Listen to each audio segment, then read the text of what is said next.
face au projet, je crois que je pourrais dire que mes attentes étaient plus personnelles, professionnelles, envers moi, envers mes apprentissages. Performer mieux en espagnol, de finaliser mon apprentissage de la langue. Je voulais voir la culture. Cuba, c'était un pays qui m'intéressait pour sa politique aussi, c'est les facteurs sociaux. C'était un peu un mélange d'expérience personnelle et d'expérience professionnelle en même temps. Mais c'était évident que c'était pour surtout savoir comment ça fonctionne, la coopération internationale.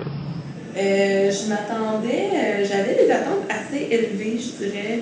C'est un projet que je voyais très très gros, où on travaillerait fort, on serait très impliqué avec les gens de la communauté, à faire plein de projets, à travailler beaucoup avec eux, à échanger beaucoup avec les gens de la communauté. Je voyais ça assez gros.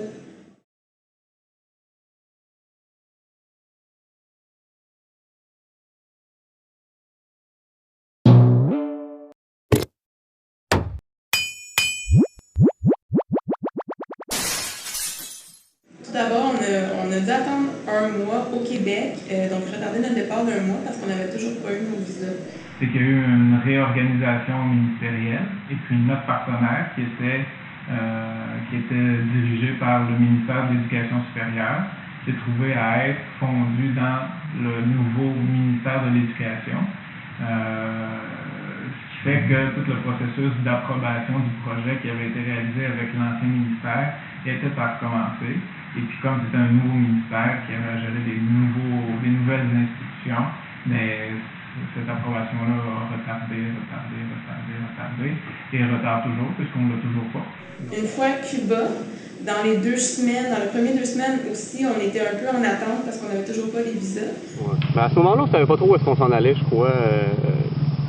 On était dans un campement international, c'était plaisant, mais on avait été avisé qu'on était là en attente.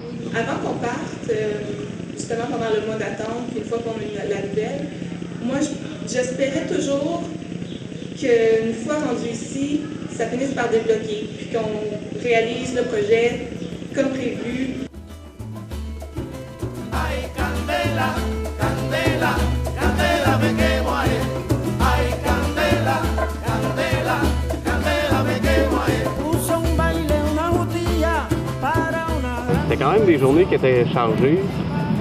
Bon, c'était du tourisme socio-politique, c'était quand même intéressant, mais bon, ça a été plaisant, on a eu notre premier contact avec la culture cubaine. J'ai vraiment aimé les 2 premières semaines au Campamento. Ça a été 2 semaines qui m'ont permis en tout cas personnellement de découvrir Cuba, puis de se familiariser avec le nouvel environnement, puis les façons de faire d'ici, avec la culture. C'est sûr qu'il y a eu des apprentissages sur la langue.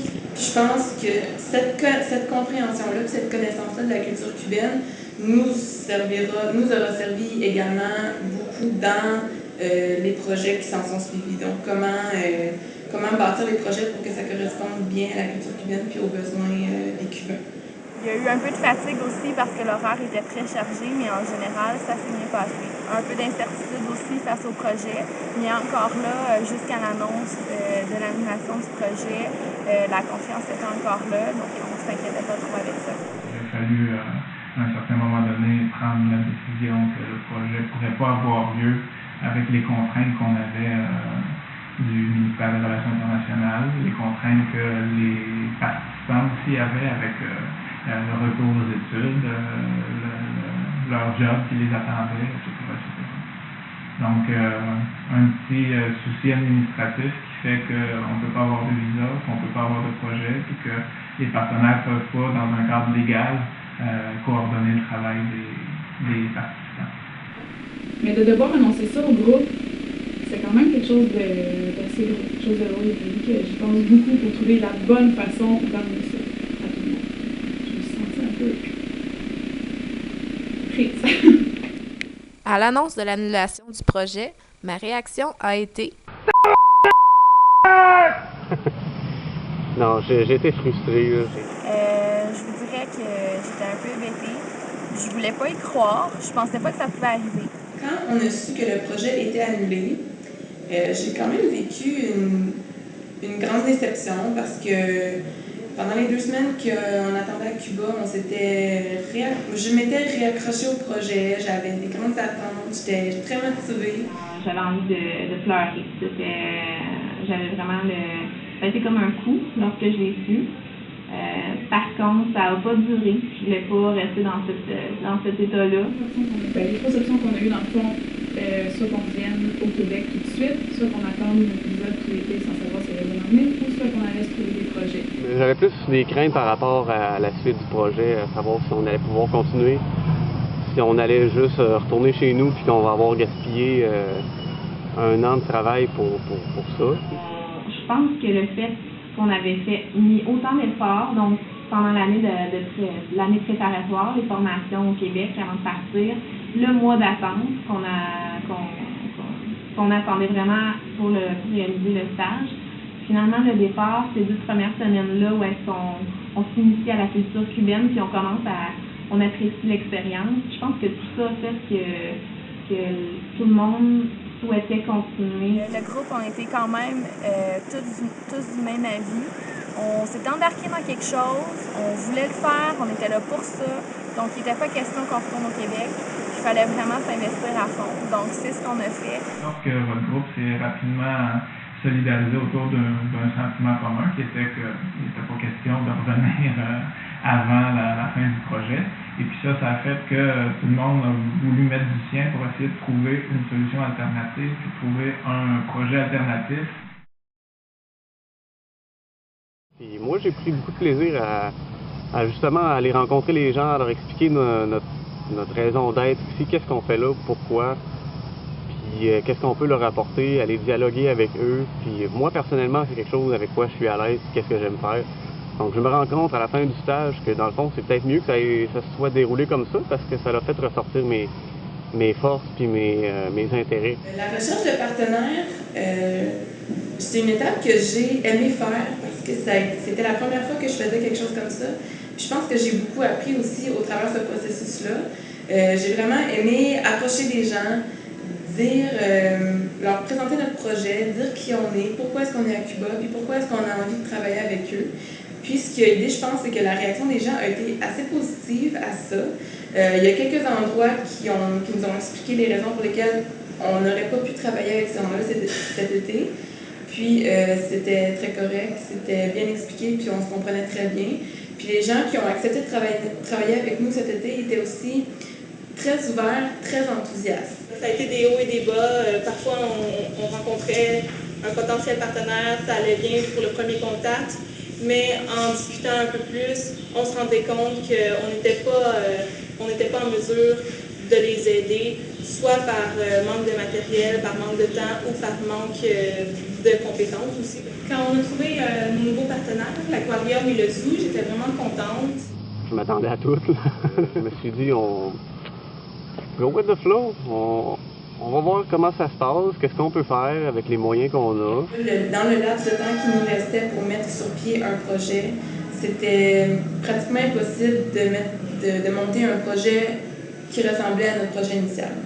J'ai dû, pour garder le moral, puis pour rester motivée par rapport à ce projet-là, j'ai dû réviser mes objectifs puis réviser mes attentes.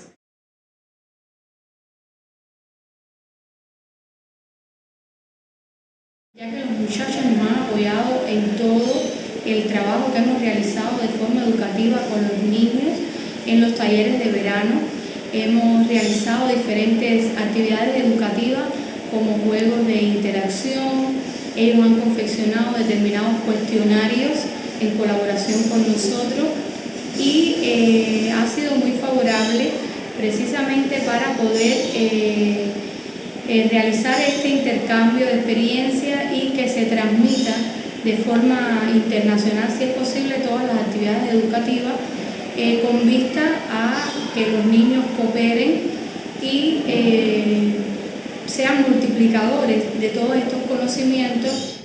Y consideramos que la estancia de ustedes ha sido muy fructífera, fundamentalmente y sobre todo no tanto por cualquier cosa material que se pueda alcanzar, sino por estrechar los lazos de amistad y de entendimiento entre los pueblos y particularmente entre el zoológico nuestro y la institución a la cual ustedes pertenecen. Donc, je pense qu'on a fait du mieux qu'on pouvait, mais ma satisfaction est partagée. Je reste quand même avec une petite déception de, je pense, le niveau d'échange avec les gens de la communauté. Ça s'est pas beaucoup fait dans le cadre du projet, puis ça reste une déception que j'ai eue. Les éducatrices étaient super contentes de notre travail, puis j'ai l'impression que c'est du matériel qu'elles vont réutiliser par la suite.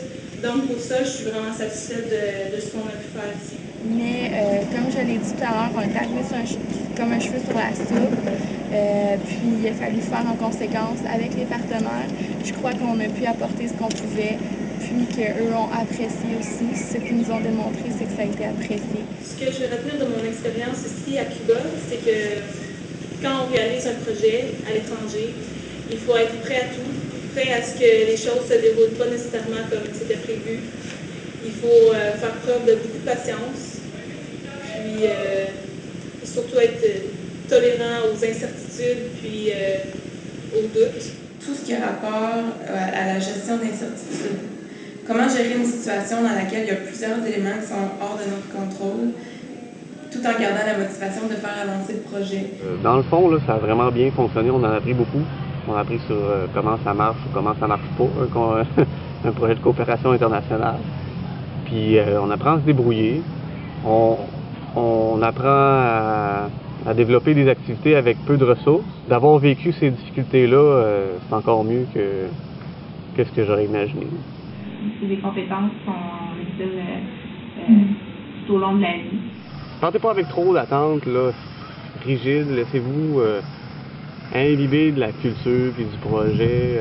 Dites-vous que ça marche pas forcément comme vous auriez cru au départ. Puis bon, ça fait cliché un peu, mais ça reste la réalité. D'être conscient de ses attentes, puis d'être ouvert à les nuancer, à les diminuer. Mais en fait, il faut que vous considériez que vous faites un projet avec un partenaire, et même avec une communauté d'accueil, et puis qu'eux vont à leur rythme.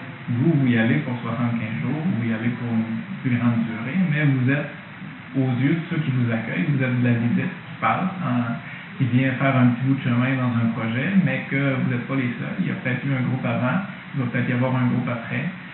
Et puis, dans l'intervalle où il n'y a pas de groupe, les gens continuent de travailler. Le projet n'est jamais statique comme tel.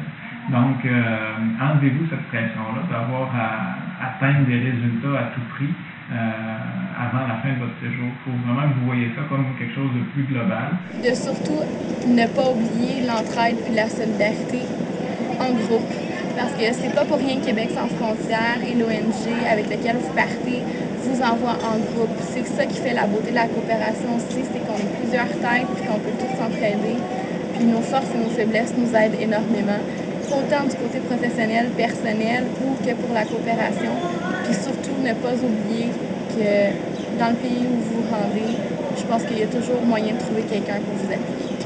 Faites votre possible pour rester de bonne humeur, même si ça ne marche pas comme vous voulez. Puis, essayez de prendre tout ce qui vous arrive comme une expérience, comme une source de réflexion. Puis après ça, tout devrait bien aller. Puis, lâchez pas.